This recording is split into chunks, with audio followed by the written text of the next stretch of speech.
Hey guys, I just ran up the stairs.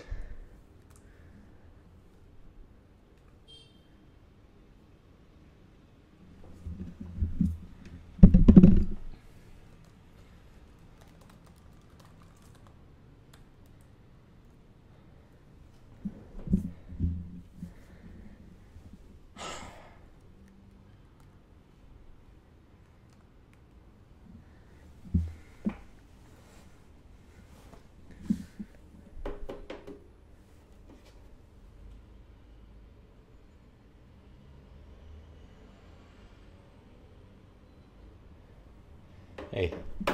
Hey, Kevin. Oh, I think you're muted. Sorry. Hey, sorry.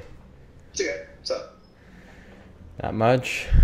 Just hanging out. How are you? I'm good. That's You have good. those glasses? Oh, yeah. Yeah, have I never worn glasses on the stand-up? I don't think so. Really? No way. Yeah. I've worn glasses forever. For like 15 years. I think when I was younger. I haven't worn them for probably 10 years. You wear contacts now? No. Oh. You don't. Your eyes just suddenly evolved to be better.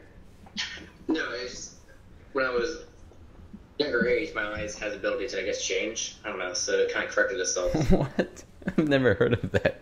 I don't know. I was born cross-eyed, and I was corrected through surgery and Oh. glasses through my childhood. Well, So- were you cross-eyed and had myopia, like short-sightedness? I don't know. I just know I was born cross-eyed And and then, wore glasses for my childhood. hey Jill, Hello. hey, So, how you doing? Nice glasses. Oh, thank you. It's funny. I think I've seen you in glasses before. I'm not the only one. It's I knew funny. it. It's funny that you guys both mentioned that because I feel like I always wear glasses, and I feel like I've done, like, have been in glasses like 1,000 times before in front of you guys. But you guys both mentioned it today. Let me see. Rick is slacking me.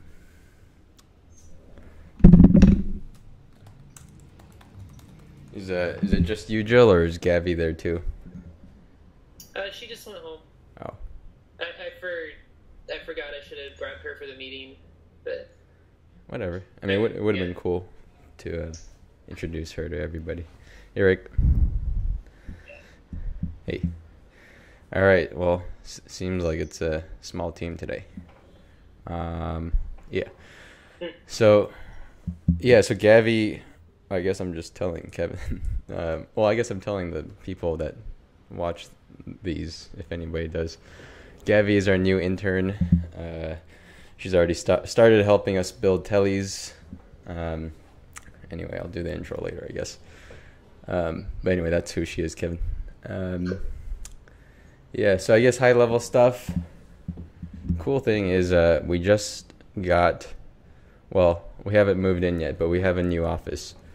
It is a basement here in SF, which works out perfectly for us because of all the tools that we need. And yeah, so we need a lot of space, and also the robots might be loud, so there's nobody else there. What's that? How much square space or square feet does it have? How big is it? Oh man, I don't know. I would guess like 10,000 square feet. Which, I mean, we only, pretty big. we really only should take a corner, but nobody else is there. So Yeah, take it while you have it. yeah. But there are events held there and stuff, and so we have to like move out when those things happen. So there's that. But we don't have to move out. We just have to be. Yeah, not move Clean out. up. Oh, well, what I meant was we should not be there, or can we be there, working while We that can stuff? totally be there. Okay, I Should thought. be out of the way. I see. All right, I thought like they might want us like out of that floor during those times, but That okay. would be too disruptive. Yeah, well, it's probably only like, infrequently, like once every week or even that, if even that. Oh, Rick's got a normal cam. We've got normal Rick cam. I'm not used to this. Yeah, I liked the previous one. I've actually seen like a straight on angle of his face. Yeah, no, it's crazy. That's what you look like. Well, I like the one from before where it was like the like like a frame per 5 seconds. That one looked cool. The part of the forehead up was kind of nice. I liked it when we just saw his nostrils. Everyone has their favorites, apparently. So it looks like we can see him, Yeah. but not hear him. Rick, we can't hear you. Yeah. All right. Well, while Rick figures that out, more high-level updates. So I've been working with this guy. His name is Danish. He's a Hungarian guy. He's an Upwork engineer. But I think he's great. I think he's badass. And also, he's picked up the code so fast. So it's pretty cool that we got this guy. But anyway, I've been working with this guy. He's been helping refactor the code, writing tests. It's beautiful to see those tests run, and you see like a bunch of green words or red words if they fail. But finally, we're like adhering more to conventions and standards, and doing stuff the right way. We have tests, and he's refactoring the code to be more modular, so less 1,000-line files. And also he like provides his expertise in all other places. Oh, this cam. I like this cam. This is the one that has a frame per 5 seconds. Oh, he switched it on purpose, huh? All right, we're back. Yeah. Well, this one works. So, did you say 1,000 or 10,000 square feet in your new space? The floor itself is probably like 10,000 or more square feet. But I mean, that's not like strictly our space, per se. Our space is like the small corner of it. But I'm sure we can just walk around and whatever. Okay. Yeah. So, all right. Well, to get into the stand-up, I've just been coding. I've just been pressing keys on my keyboard. I've been working with Danish a lot. Been working with Rick a lot on the new Go microservice. Working with Danish today on incorporating his changes, getting that into master and ready to deploy. So I've been testing everything. At least I've been testing the moderation tools again, just because those seem to affect users the most. And so I've been testing that before I get ready to deploy. And and something on my list to do that I really want to finish is to move over to that new I call it the VPC server. The one that we're using already is under a VPC, but this one is more tightly secured. Hey, Jose. Hey, does that guy in the back want to join us?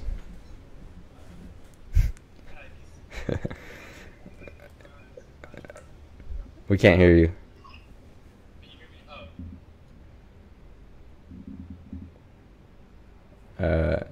Yeah, we still can't hear you. That's okay. You freeze framed. Anyway, yeah. So while you figure that out,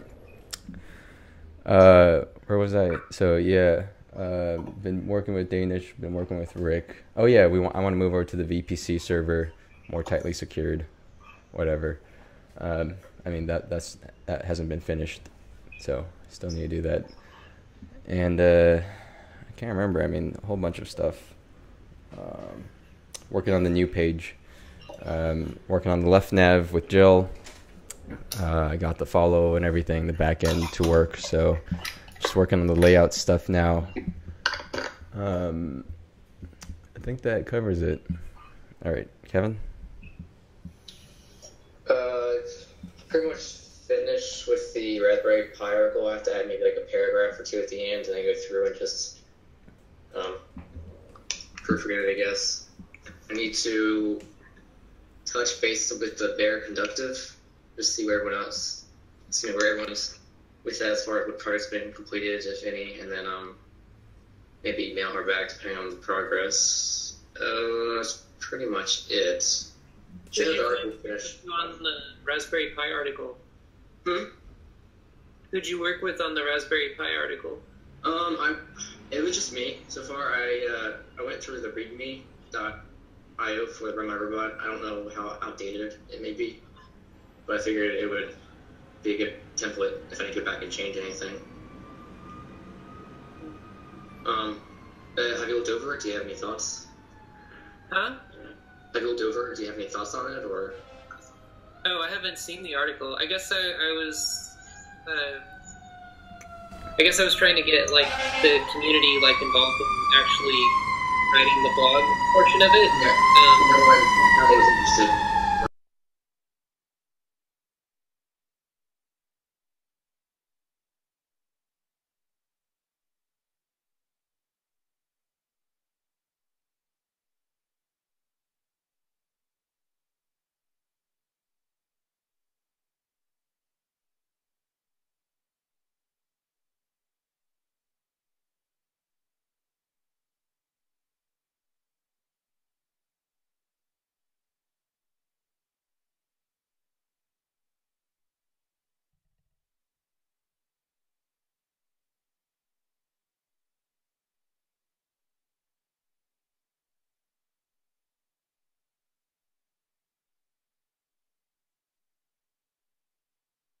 Cool.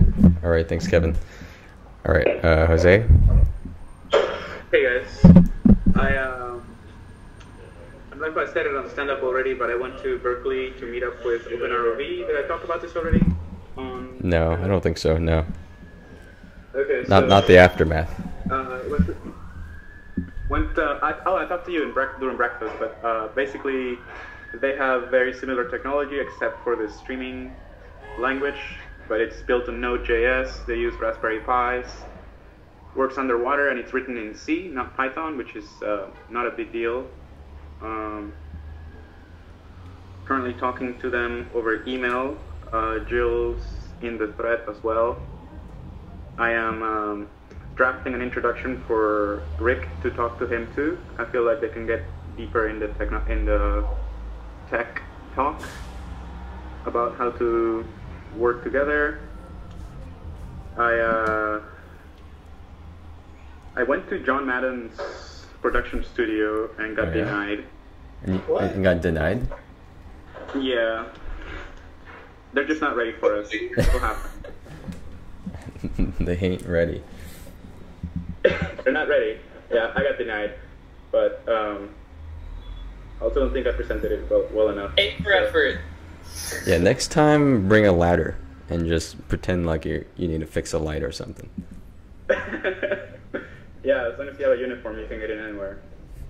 Well, I got an email back from the Relayo guy from a meeting that I had a while ago. They basically want to write a feature on us.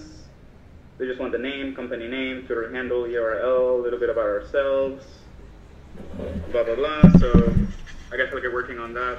And like Kevin mentioned, I was going to help with the article also, but I agree that the community should also be involved. I also haven't had the time to really get online and do it. Sorry, it's a noisy place. I guess last but not least, I'm in Benicia, California, kind of like north of, kind of like halfway between Sacramento and San Francisco. And I'm here at a Raspberry Pi / Arduino meetup at this place with, like, it's a maker place. It's got a lot more tools than the Hacker Dojo, so I'm gonna present whenever everybody gets here. Cool. And I think that's all I have from the top of my head right now. Yeah, this Relayo article that they're gonna write about us, like, why? I mean, we seem like we're out of Relayo's like field. Yeah, it's not something that can be scaled, but good. I mean, press is press. And wait, are you ROVIO, that company? No, Relayo, I think it's RELAYO. Oh, yeah, they're an on-demand expertise services. Yeah. All right. If they want to write a blog article about us, cool. Yeah. Okay. Yeah, that's what I have. Cool. All right. Thanks, Jose. Okay. Rick. Okay. Mostly working on the new control system, as you know. We'll do some more pair programming on that today. Little tidbit, I got tired of like swapping batteries out, so I've made the recharge system a little bit smarter on the 2 robots that do recharge. They kind of remind the users when they need to be charged now, so we'll see if that helps. They say like my battery's low, it's at something %, and they kind of randomly slow down when they're below a certain threshold of charge. And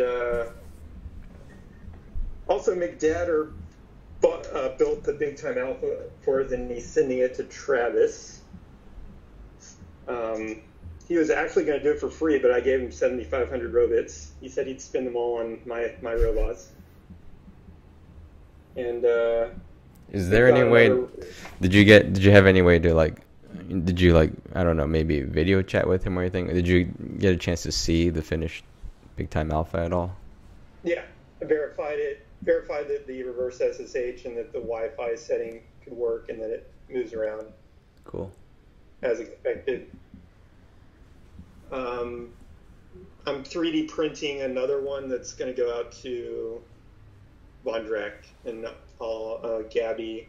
Gabby's an intern, right? Yeah, Gavi, Gavi. Yeah. Yeah, Gabby. Gabby is destined to build that one. And that's it. That's my update. Cool. All right. Do we have to order parts for it? Or are you sending those? Well, how do you want to do? I'll order the parts for you if you want. I'll have them shipped directly to you, or I'll send you a list. sure, yeah. Okay.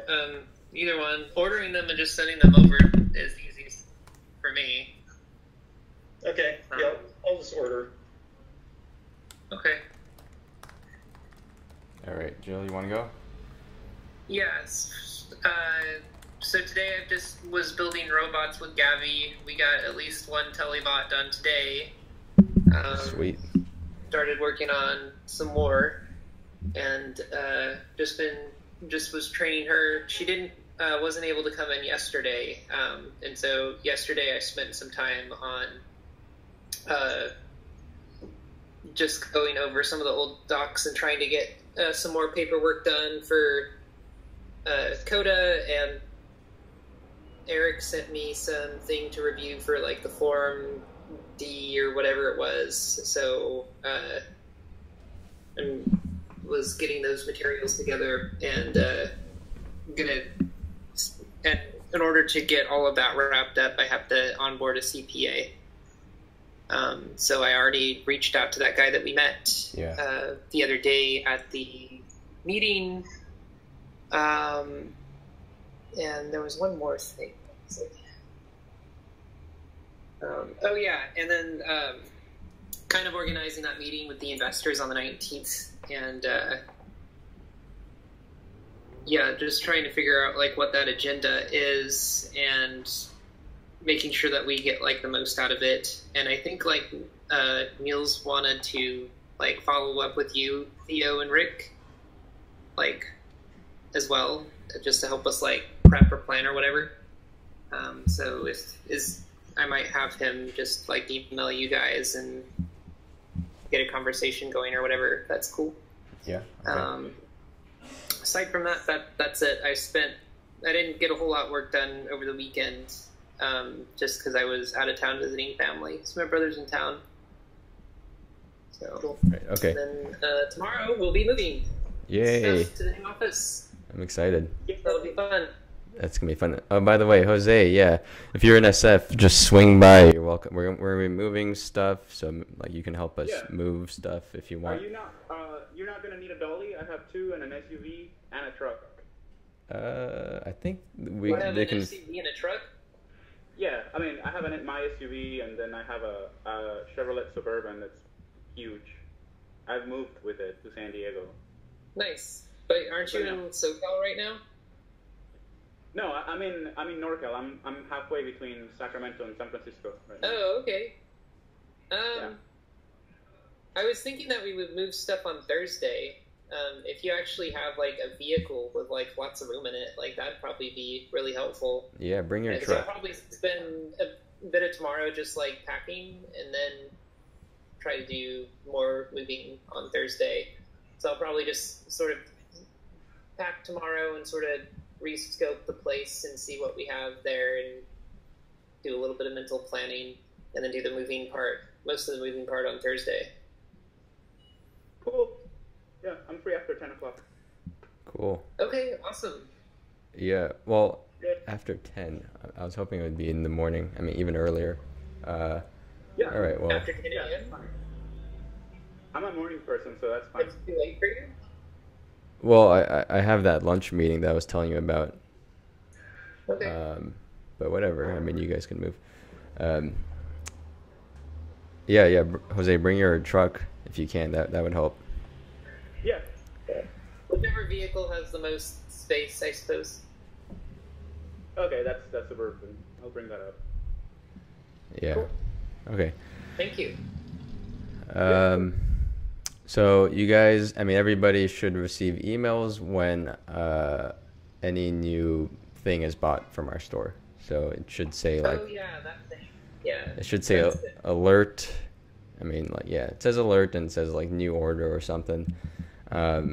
So yeah, let's just make sure everybody is aware that everybody else is aware that there's an order. Yeah, so currently that's I like, missed the order. I didn't know it existed. Like I thought we had one telebot on order, but we had two. And the guy ordered it like more than 2 weeks ago. So yeah. yeah. Does he know that it's going to be a slight delay? Do you need me to email someone? Yeah, I already contacted him. We only know that I only found out because he was asking on Discord, and I was unaware that order existed. So Yeah. do a better job. I'll do a better job of checking. I already got direct access to all of that stuff, so I shouldn't miss it anymore now. Especially since we're going to try to do all the orders through Gabby. Yeah. Okay. Yeah, it's just I'm not in the habit of checking WordPress. But I guess, yeah. Yeah. But anyway, that's where the checklist is. Could she take care of all the orders actually? Like even, well, there's some like those little random parts and stuff. I was going to have her focus on building. Shipping stuff is sort of... I mean, shipping robots is okay. I guess didn't really want to get into the odds and ends, but maybe we can talk about that more. Yeah, it just doesn't have to. Doesn't matter that much. I raised the price on all of them to discourage people from actually buying them anyway. Okay. Anyways. Classic Rick. I could always help with... Yeah. I was saying I could always help with helping her learn how to build alphas if you need that. Sure, yeah. Yeah, that'll be interesting. She's going to be out of town the rest of this week, but she'll be back next week. And then that'll be the first full week we'll have her. Okay. All right, so another thing I forgot to mention, I talked with this guy who's run a Kickstarter before, also has sold a company before, so very entrepreneurial-minded guy. So I just took some notes. I'll just run through them really quick. He says one mistake that they did was they didn't hire a writer to like write their script or anything. They just kind of went for it themselves. He says in retrospect he thinks that was a bad idea because he said like he said it was a bad idea. He said to focus on a particular use case. Okay, pick one use case and focus on it. He said show how it integrates into people's lives, into these customers' lives. He said address concerns like privacy. He said, let's see, there was some good stuff that he said. Okay, so this is one thing that they did. So they sent out a survey, or they surveyed, I think, a bunch of random users, and they asked them, they gave them a few options for certain use cases. So anyway, what the product that they sell is like a smart device that you wear on your wrist, and it's supposed to track how many calories you burn or something like that. But they surveyed like thousands of people and asked them to choose like what use case they would use the product for.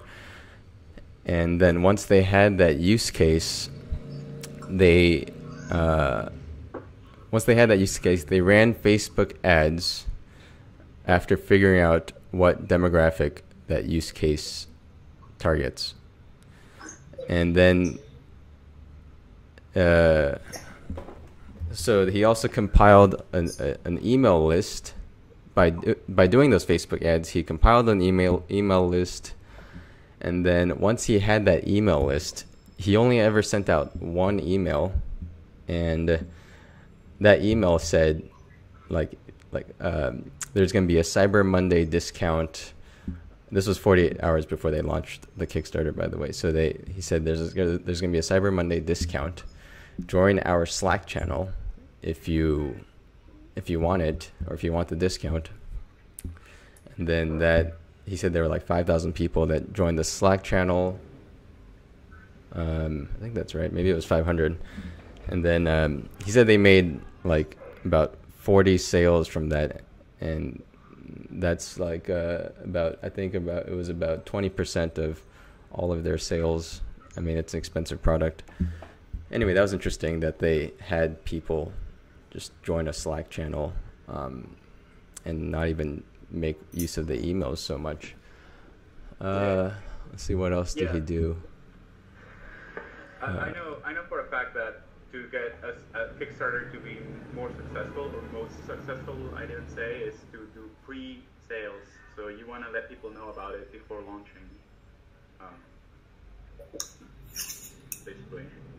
Oh, okay. So here, let me. I mean, I agree with you, Jose. You want to do pre-sales. So here, let me describe the story again. So this is what he did. Okay, so he surveyed a bunch of people. I guess this is like manually surveying. He found out the use cases from that, or the most elected use case, and from that he inferred the demographic of people that he hypothesized was were going to be their main customers. And then he bought Facebook ads, like targeting that demographic, to direct them to nothing but a landing page that they had. And that landing page, all it had was a place for you to fill out your email to subscribe to that newsletter. And then from that newsletter, he just didn't send out any emails until 48 hours before the start of the campaign, and then he told them to join that Slack channel. So anyway, that's the story.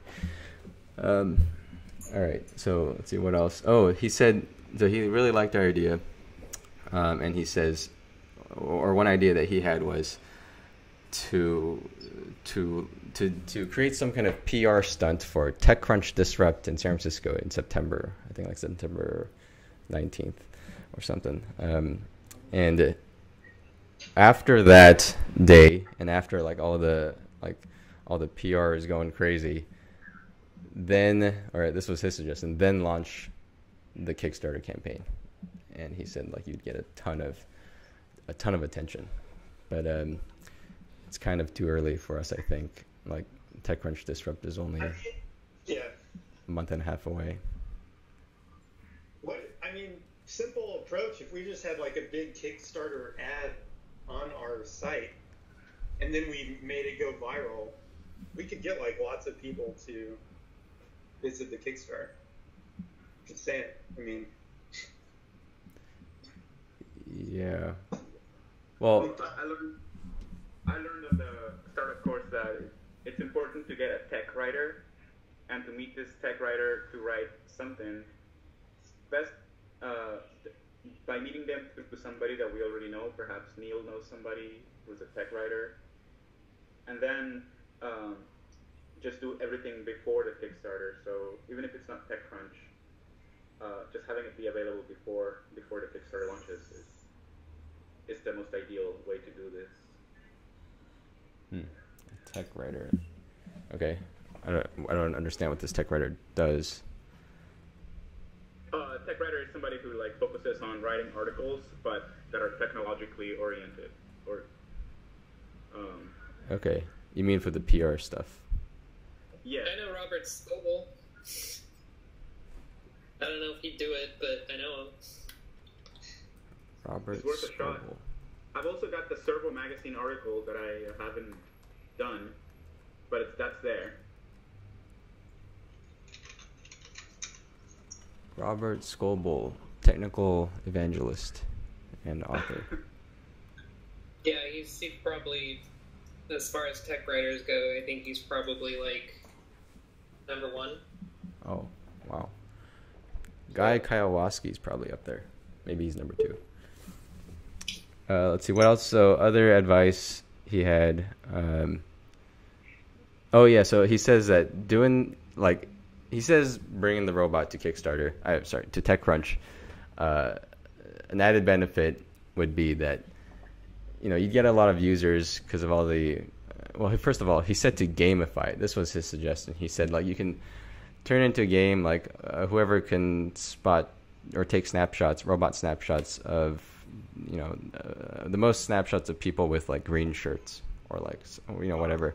You just kind of gamify it, and he said that might help get some attention, and then it would also prove to investors that you can maintain a sense of control even with lots of people controlling the robot at that time.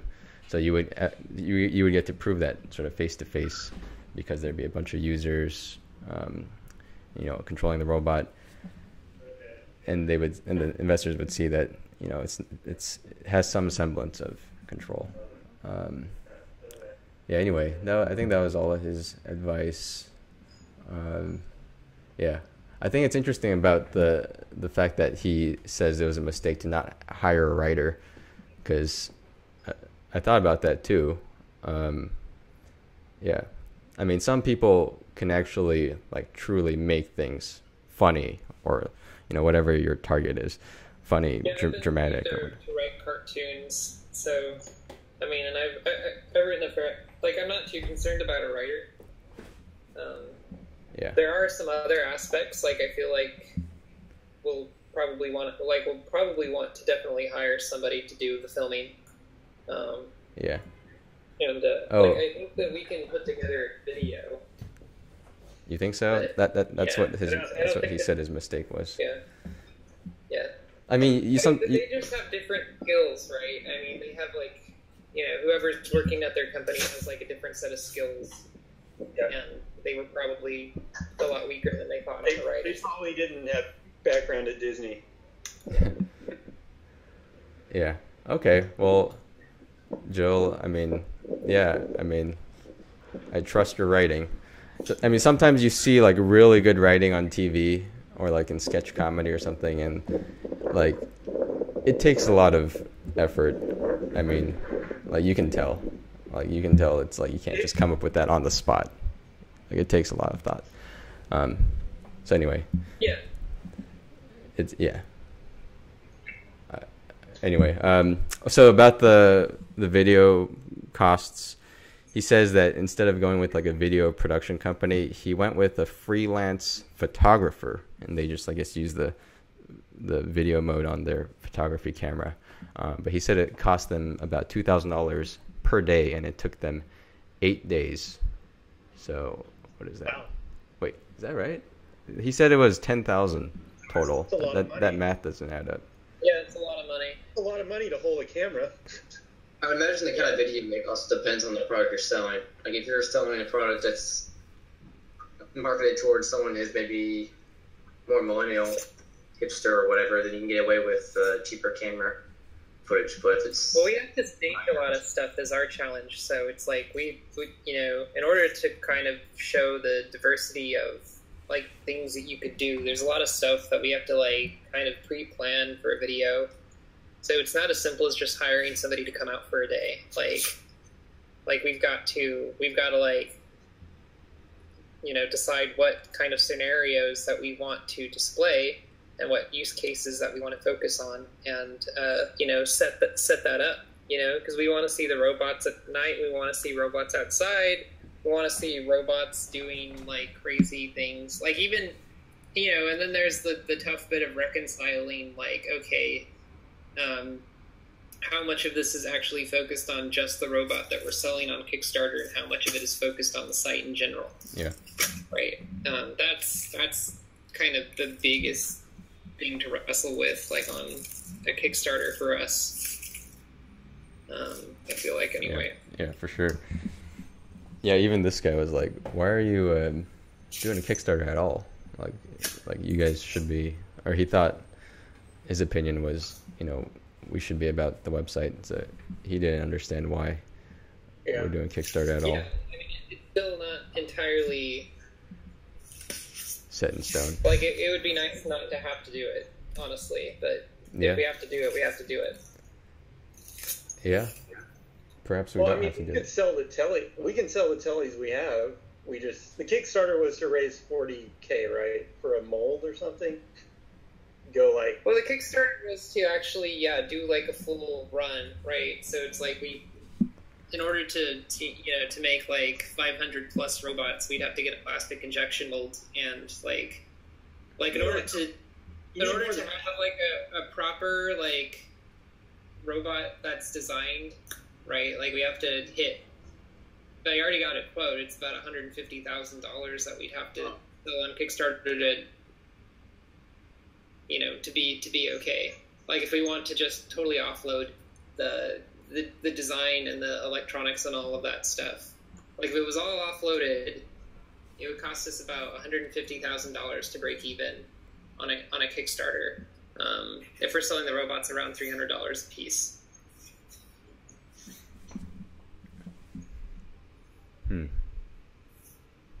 So we're paying for the upfront costs. We're paying for two upfront costs. We're paying for all of the design to be done, all of the design, all of the testing, and then we're paying for the plastic injection molding. And just the plastic injection molding by itself is usually $30,000, $40,000, $50,000, like depending. And then paying somebody to prototype, develop, and test the robots is also like another like $80,000, $90,000.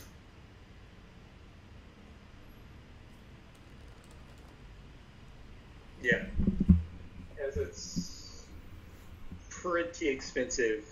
Yeah, stuff's not cheap. It's not even that. And then it's like I don't think it's that high, but then you've also got like your production cost per robot, and our margin for the robots in this case would be huge, right? So if we sold 500 robots and made $150,000, right? 500 robots at $300, $150,000. The margin would probably be like 66%, right? So we'd be making $200 per robot. All of that money up to that point would get sunk into the cost of everything to develop it. But after that, it's just it's huge margins, right?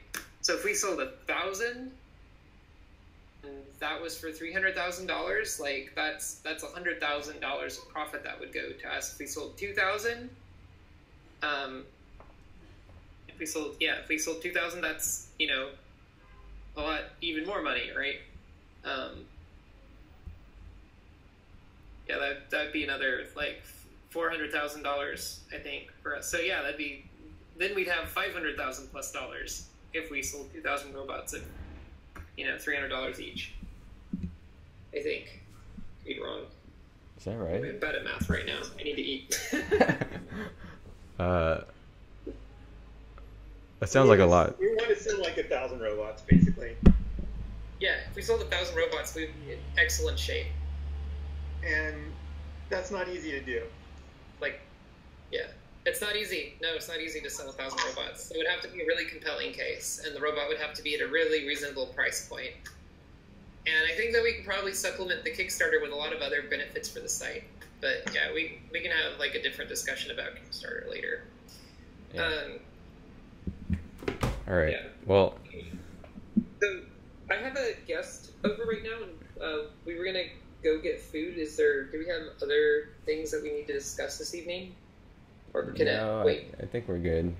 Wait, just the last thing, just to close up that. Sure. His last piece of advice was, so you know how you're supposed to update the people who committed to or who backed your project. He said that they actually, I guess they forgot or they didn't for whatever reason. They sent like one update ever when usually you do it like every week or whatever the standard is. He said that, I mean, he admits that was bad, but he says what they did to sort of balance for that was they personally called each backer and they sort of interviewed them to get a sense of how they would use the product, and by doing that they got an idea for a new feature, which is now the new feature that all of those people are hyped up about. And so anyway, this goes to the point, like he says, like when you're like super young, you want to, you want to care about your users all the time, but it's easiest like when you're so early on and have few users that you should really do it while you can. But anyway, that was his point. All right, well, this was a long one. I think Rick and I are going to pair program. All right, well, thanks guys for joining us, and yeah, I'll see you guys in the next one. See you. All right.